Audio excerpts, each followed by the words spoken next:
Hey, how's it going, everybody? Once again, this is Jason with Art of Creation Homestead, and today we're going to continue on with Peach Week, doing more things with peaches that we got this past week. And today we're going to do a peach salsa.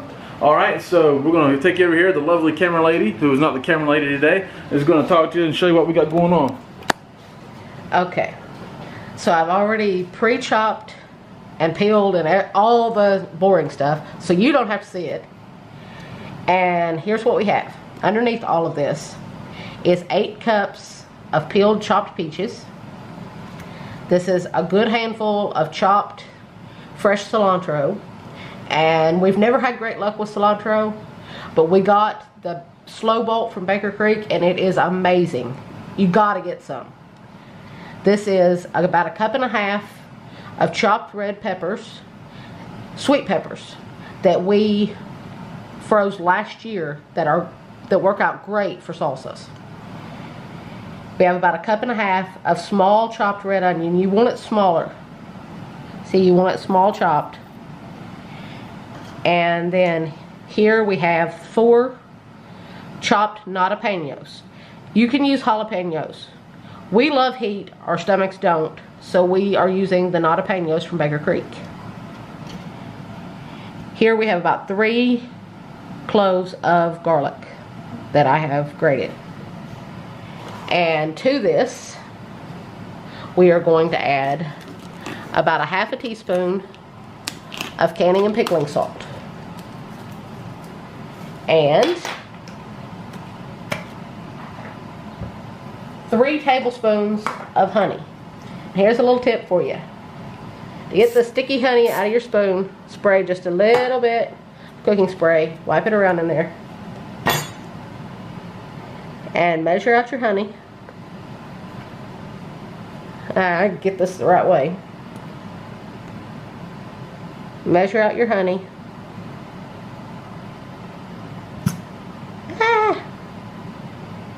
And it'll slide right out. See? Slides right out. Good trick. We need about 3 tablespoons of honey.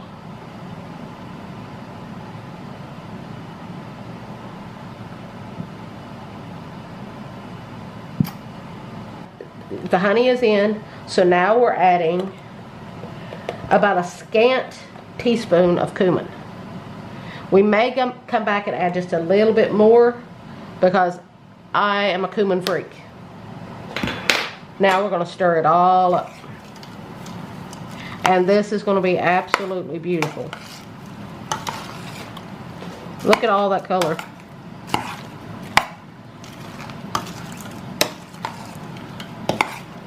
That is gorgeous. And I'm throwing peaches everywhere. Look at that color. That is worthy of a picture.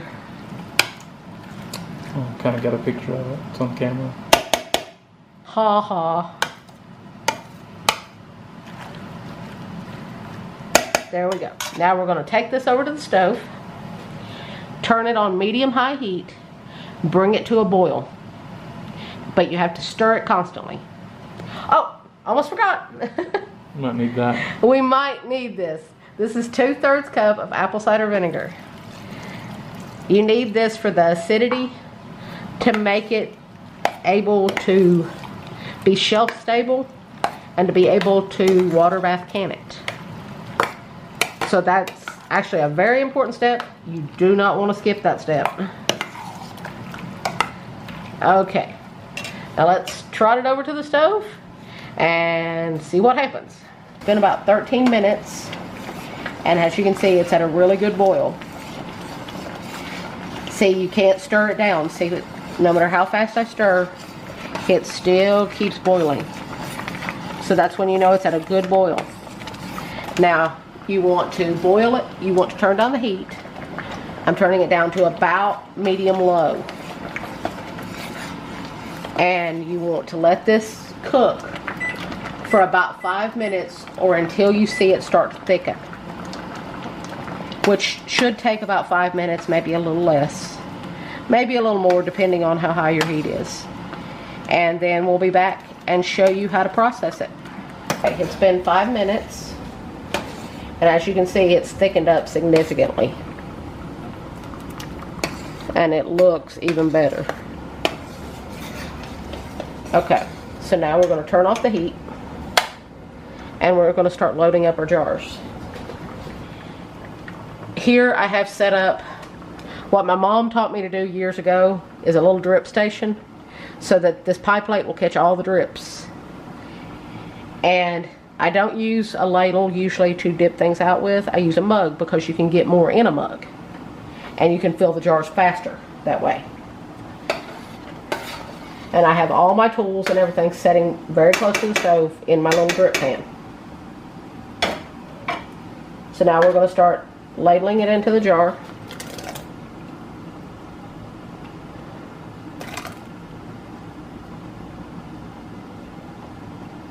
You want to leave about a 1/2 inch head space. So we need just a tiny dot more. There we go. About a 1/2 inch head space. Now you want to take your debubbling tool. You want to run it around the edges of the jar to bring up any bubbles. And that's why I added a little bit extra, because I knew it would take it down when I did that. See, now it's a perfect 1/2 inch. Now you take a wet rag and you wipe any debris from the rims of the jars, because you don't want anything to interrupt your seal. And if there's any form of food around the edge of the jar, you're going to interrupt your seal. Now I have these flats in hot water over here that I dipped out of my canner. And you want to set it on as even as you possibly can. And then you want to take a flat, not a flat, a ring. Now these jars, I have sterilized them. I sterilized mine in the dishwasher on the heated dry cycle. You can also sterilize them in your canning pot of water. You wash them, then let them through the heated dry? Yes. Now, you put the ring on. Just finger tight. You don't want to wrench it down. Just finger tight. And now we go ahead and put them in the water bath canner. And this, my friends, is the Ball Electric water bath canner. It's an amazing piece of equipment. It's a little pricey, so it's an investment, but it's definitely worth every penny you pay for it. Okay, we got 4 pints of peach salsa in here, and with the Ball Electric water bath canner, you have a little tray that you put on top to hold all of your jars in place so that they don't juggle around. Now we're going to put the lid on it and bring the water back up to a good boil. Once it's at a good boil, you're going to process these for 15 minutes and then we'll pull them out. It's been about 15 minutes plus a few minutes to let the boil come down and let them rest. Now I'm going to take my jar grabbers and get them out of the canner. Now you want to raise them up, straight up. You can tilt them just a little bit to knock off some of the water, but do not tilt them much at all. You can come back with a paper towel and wipe that water off there. You don't want to tilt them because you don't want to risk the food going underneath your flat and preventing the seal from sealing properly. We don't want to promote botulism here, people.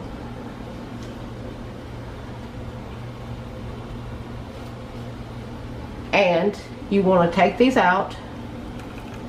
You want to not move them. Leave them here to cool and to seal. Leave them for 24 hours. Some people tell you 12 to 24. I usually leave mine 18 to 24. Because you don't want anything to obstruct that seal. You don't want anything to obstruct that seal or to keep it from sealing properly. See, just dab it. Don't push down because you don't want to false seal. You don't want to false seal the lid. So just barely dab the water off the top. By false seal, you mean don't press it down. You don't want to press. You don't want to press. You don't want to press this down. You don't want to press the popper down. It'll press that down instead of sealing properly. And instead of getting a real seal, you'll get a false seal. Okay. So there you go. Isn't it beautiful? All right, there's four good looking jars of salsa right there, and that's it for this one. Hey, we got a few more videos coming up of what we're doing with these peaches. All right, we appreciate you watching this. If you want to see the rest of them, make sure you subscribe to our channel, give us a thumbs up, hit the bell for notifications. That way you'll know when we post these videos. And hey, just appreciate you watching. We love you guys. God bless you. Goodbye.